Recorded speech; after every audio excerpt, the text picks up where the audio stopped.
Bună dragi urmăritori! Bun venit pe canalul nostru! Te afli la adresa potrivită, unde poți accesa instantaneu cele mai recente știri. Ziua a răsărit liniștit, dar pentru Slatircoglu nu a fost o zi obișnuită. De când făcuse acea promisiune în șoaptă, aproape la urechea lui Halil Ibrahim, nu a trecut noapte în care să nu se gândească la acel moment. A fost una dintre acele promisiuni născute din adâncul inimii, nu din obligație, ci din iubire pură. Deși drumurile lor profesionale i-au purtat în direcții diferite, legătura invizibilă care îi unea a rămas intactă. Nimeni nu-și imagina că acea promisiune uitată de mulți, dar prețuită de ea, se va împlini în ziua aceea. Scena era simplă, dar plină de simbolism. Slatircoglu a sosit neanunțat, fără camere foto sau blițuri, așa cum Halil Ibrahim preferase întotdeauna să-și trăiască cele mai intime momente. Ținea în mână un caiet vechi, același pe care îl dăduse în timpul filmărilor pentru serialul care le-a schimbat viața.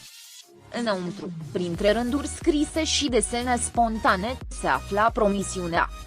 Când va veni momentul, ți-l voi returna complet, cu povestea mea scrisă alături de a ta. Și așa a și făcut. În tăcere, i-a pus caietul în mâini.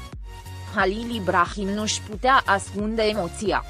Nu a fost un gest simplu, ci o declarație fără cuvinte, un act care conținea tot ce fuseseră, ce nu erau și poate ce puteau încă să devină.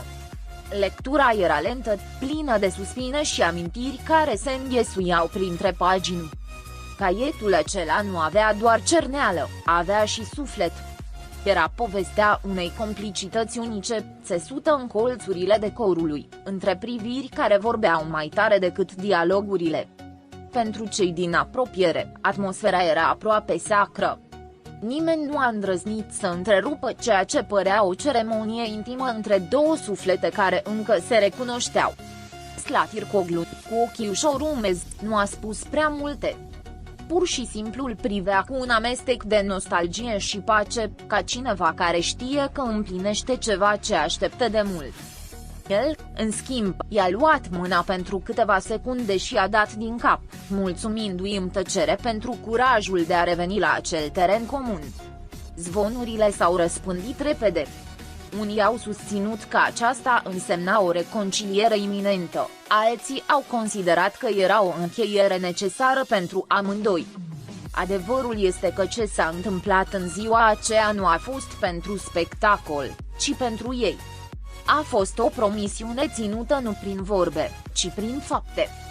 Slatircoglu jurase că nu va lăsa acea poveste neterminată și, fidelă esenței sale, a dus-o la bun sfârșit fără a fi nevoie de scene mărețe.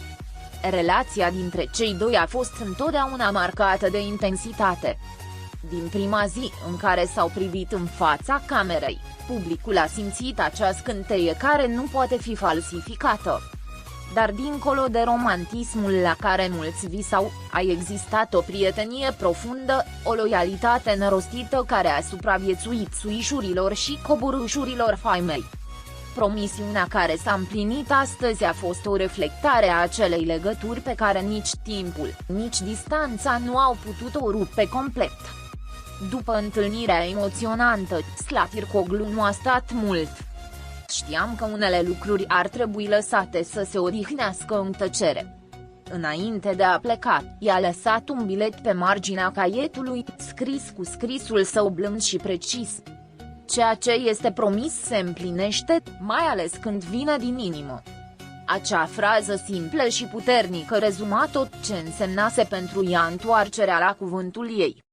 Halil Ibrahim, la rândul său, a mai rămas câteva minute, răsfoind paginile cu un amestec de melancolie și recunoștință.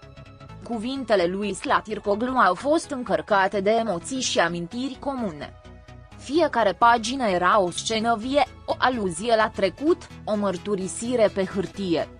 Și, deși nu a spus nimic public, fața lui când a părăsit locul vorbea de la sine. A fost mișcat, atins până în adâncul sufletului. În zilele următoare, fanii ambilor actori au continuat să comenteze pe rețelele de socializare. A promis și s-a ținut de promisiune, au scris ei cu admirație. Într-o lume în care cuvintele sunt adesea ușoare, actul lui Slatircoglu a căpătat o valoare aproape sacră. A fost o reamintire a faptului că promisiunile adevărate nu se uită, ci doar își așteaptă momentul. Și acel moment a sosit în sfârșit. Nu era necesar să cunoaștem toate detaliile pentru a înțelege amploarea a ceea ce se întâmplase. Privirile, gesturile, caietul. Totul făcea parte dintr-o coreografie emoțională perfect sincronizată.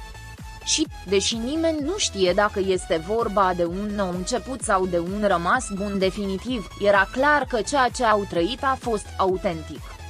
Pentru că respectarea unei promisiuni este și o formă de iubire. De atunci, amândoi și-au continuat proiectele, dar ceva s-a schimbat în aer. Respectul dintre ei părea să se fie întărit. Admirația reciprocă a devenit și mai evidentă.